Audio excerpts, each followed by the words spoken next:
Hey guys, what is going on? Welcome back to Osborne Network. Today in this video I'm going to be covering the 3 main plugins that you need on your Minecraft server. So let's get started right now. The first plugin in my opinion that you absolutely have to have for your Minecraft server is Fastest in Worldedit. Fastest in Worldedit, or even regular Worldedit, will allow you to replace large areas with whatever you want, make massive areas of blocks, and even more, which is really great because stuff like this takes forever to do, and Worldedit just does it all in a few seconds, which is really awesome, and I'm a huge fan of how well it works. A couple of the main problems that happen with Worldedit are the actual spawn protection. Worldedit just kind of bypasses that.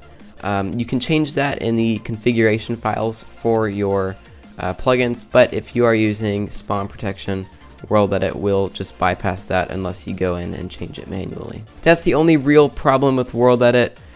Just make sure your server is powerful enough to handle stuff like this, which most servers are, so I don't see any issues with this whatsoever. The second best plugin that I think you have to have is Ultra Permissions.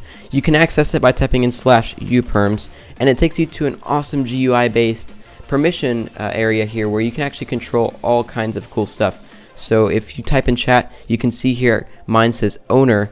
Well, how do I do that? Of course, it is done in uperms. You simply go into the settings, chat and tab list format, and then chat, and you guys can see we have our prefixes there. So now all we have to do is go into our groups, and you guys can see prefix owner. You can always change this to whatever you want, and it's really great.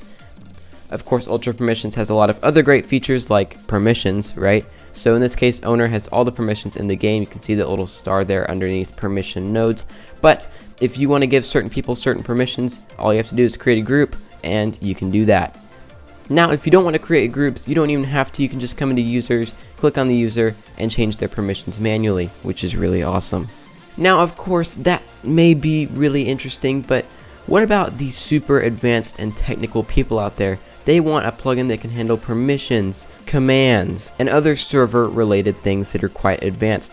Well, for you, I have Essentials X. Essentials X is a great all-in-one plugin that can do basically anything you want it to do.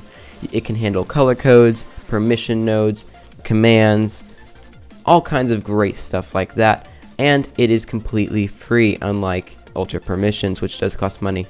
But, I mean, they're both really great. So now with that stuff all out of the way, let's go ahead and take a look at how to install these plugins. Okay, so the first step is to go ahead and log into your Minecraft server. This is assuming that your Minecraft server is in a remote area. If it's not, just go ahead and navigate over to your plugins folder, and we'll go ahead and install the plugins. Okay, so to install the plugins onto your Minecraft server, all you have to do is navigate over to the website that I've left down in the description below, and that will have all the individual links to the plugins that you need, okay? So just go ahead and download those latest ones and drag them straight into your Minecraft server plugins folder, assuming that you are using Spigot or Paper. If you are not using one of those server versions, you will need to be using something similar to that allows plugins. Please leave a comment below if you're having trouble with installing your plugins, and I will do my best to get back to you. Okay, now that that is done, go ahead and navigate over to your console here, which is where your server kind of lives, and go ahead and type in restart. And now you are finished. You've now restarted your server, and the server is now recognizing the plugins, and you shouldn't have any errors or anything. But if you do, leave a comment below, and I will do my best to get back to you on that. Now, if I'm not available to respond to your error, then all you have to do is simply navigate over to the plugin's respected website. So in this case, we'll take a look at Fastest in Worldedit. You guys can see here on the Spigot website, there's all kinds of great information. Now, if your plugin has a Discord attached to it, like this one does here, Fastest in Worldedit, then don't leave a comment below if you're having any problems. Simply go straight to the Discord, and you will be able to get easy, fast support. And I will also go ahead and link the Discord on the website linked below. Alright, so yeah, you guys all saw it's super easy to set up. You guys can see there's all kinds of great support here on this website. And that's really it for this video. Be sure to check out all the plugins. They should all have some great information for them. But yeah, like I said, that's it for this video. Thank you all so much for watching. Don't forget to like and subscribe, and I will see you all in the next video.